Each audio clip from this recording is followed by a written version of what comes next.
Hey guys, Emmy here, and I am 38 weeks pregnant.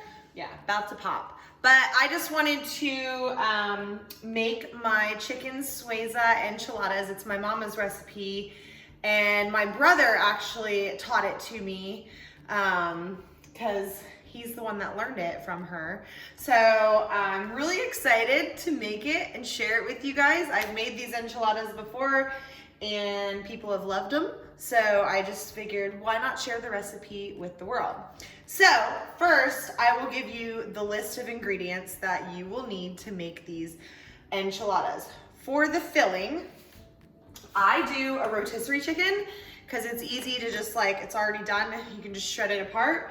But you can also do chicken breast, chicken thigh, just chicken breast, and then cook it and then shred it yourself. That's fine. I just prefer rotisserie chicken because it's juicy and it's already done for me. So rotisserie chicken, cream of chicken. I do two of these cans, or you can just do one big can depending on how many enchiladas you're making. A can of diced green chilies. I love green chilies, so I get the kind of medium to big size, or you can get 2 small cans, or if you don't like a lot of green chilies, you can do 1 small can. Cilantro, and that's gonna be your filling. So the chicken, cream of chicken, diced green chilies, and cilantro, and that's gonna make the filling for the enchiladas. You're obviously gonna need some corn tortillas. I do about 20, because that's about, I probably won't make that many enchiladas. I'll probably make maybe 12, but 10 isn't enough for me, so. So that's what that is. And the sauce, the Sueza enchilada sauce that goes on top of the enchiladas, which is super delicious, and we're gonna make it right here in the pot, I'll show you, is going to be a can of green enchilada sauce, the verde enchilada sauce, 5-ounce evaporated milk. You can get this in the baking section at your grocery store. If you don't know where to find it, but just 5 ounces is all you need of that. A thing of 16-ounce sour cream, and then I accidentally grabbed 2%, but it doesn't really matter.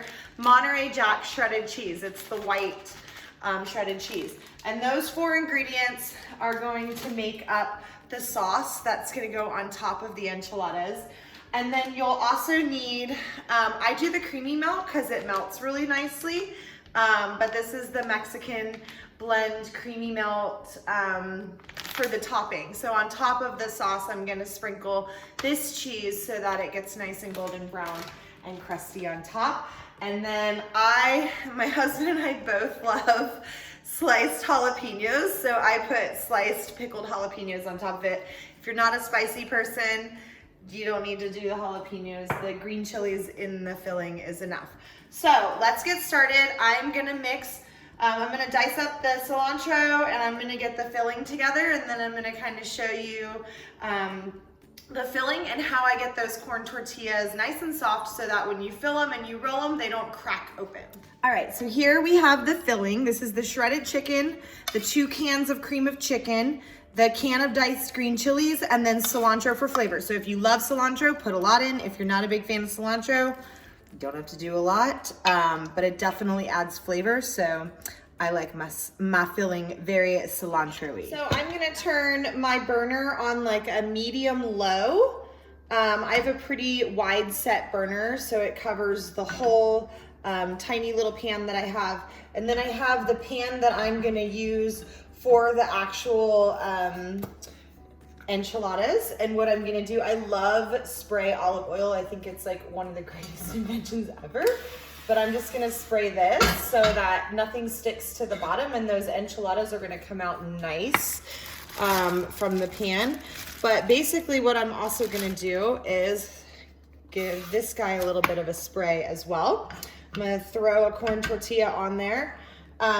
Out of the package, if you try to roll enchiladas with these, they're gonna be really dry, and the filling, it's gonna crack. So you have to kind of heat them up in a little bit of oil. Some people literally will fry them in oil. I like to do it like this. I'll just do a little bit of spray between 2 or 3 of them.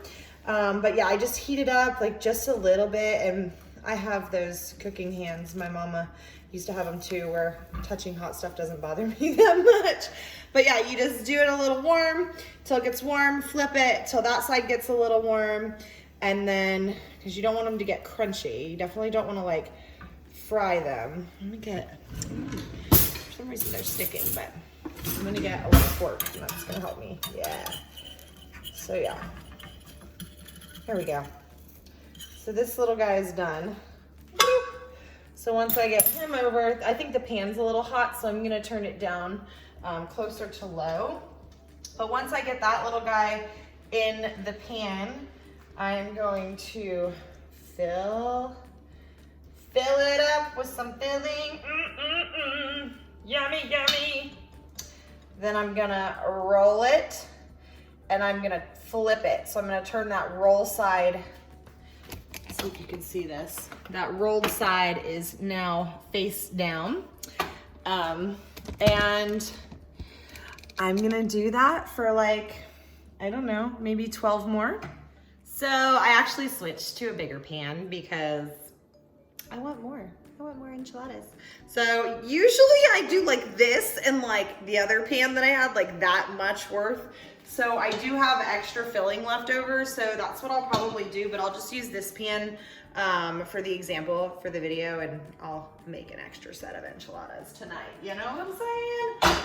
Now we're gonna move on to the sauce. In the saucepan, I poured the can of green enchilada sauce, the verde enchilada sauce, yummy. And what I'm gonna do is I'm gonna hold off on the evaporated milk and the sour cream until I get this really hot. And as it gets hot, I'm gonna slowly get this Monterey Jack cheese in here and kind of stir and make it like a really creamy sauce. And I usually use, I would say, not quite the whole bag, like, you know, I have a little bit left in the bottom of that, but that's about how much Monterey Jack cheese I use. If you want it cheesier, you can do more.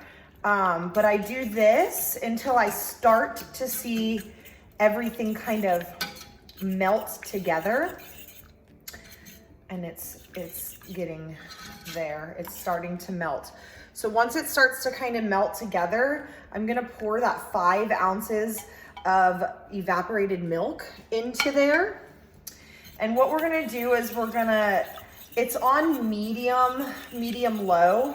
So I'm slowly making sure that this cheese melts into the sauce, but I definitely don't want it to boil. Like when you're cooking with dairy, you know, you don't really want to bring it to a full boil. But what I'm doing is just kind of like, see how it's not quite melty yet, but I'm just gonna make all 3 of these ingredients, the green enchilada sauce, the evaporated milk, and the Monterey Jack cheese. I want all of that to turn into like this really nice creamy cheese sauce. And then once that happens, I'll show you how to add the sour cream. Okay, so I have been consistently stirring. You don't want it to sit because then the cheese will burn to the bottom of the pan, right? And I have it, like I said, on medium low, almost closer to low. So it takes a little bit for it to get to this like really nice, like creamy, look at that. It's like a gooey, creamy consistency. It's really, oh my God, this is like the best sauce ever, you guys, okay? And so now I'm gonna turn it completely to low, which actually on this burner is still pretty hot, but that's okay because I'm gonna turn it off pretty quickly. I just don't want the sour cream to like make it super cold. And then we're gonna add, this is a 16-ounce sour cream. We're gonna add about 12 ounces of the 16 ounces. I don't wanna put my cheesy fork in here. So I'm just gonna kind of do this until I get about 3/4 of the way through. Why? Because 4/4 would be 16, 3/4 would be 12. Look at that math, Mr. Grabman. my high school math teacher, he'd be so proud of me. So yeah, so I left about 1/4 of the sour cream in there. So yeah, so 12 ounces of this 16-ounce sour cream, and it's on low. So I'm just gonna continue to stir it until that sour cream really blends with the cheesy sauce. And then I'm gonna turn it completely off because I don't want the milk to curdle. I don't want that sour cream to curdle. So that's what I'm gonna do. This sauce is life right now. So now I'm gonna take my enchiladas that I made earlier, and I am gonna pour this Sueza sauce all up on there. I'm gonna save a little bit because like I said, I'm making another dish of these. So I have 2 dishes. Y'all, we're in quarantine. There's 2 of us eating. So you know what I think I'm gonna do? I might take the other dish to my new neighbors. We just moved into this neighborhood and they are so freaking sweet. They're like the sweetest people ever. So they deserve some of my Sueza enchiladas. You know what I'm saying? All right. So now I'm gonna take this. You don't want to go like too high up on this because otherwise it'll bubble over. But now I'm gonna take this melty cheese. I'm just gonna sprinkle it on top.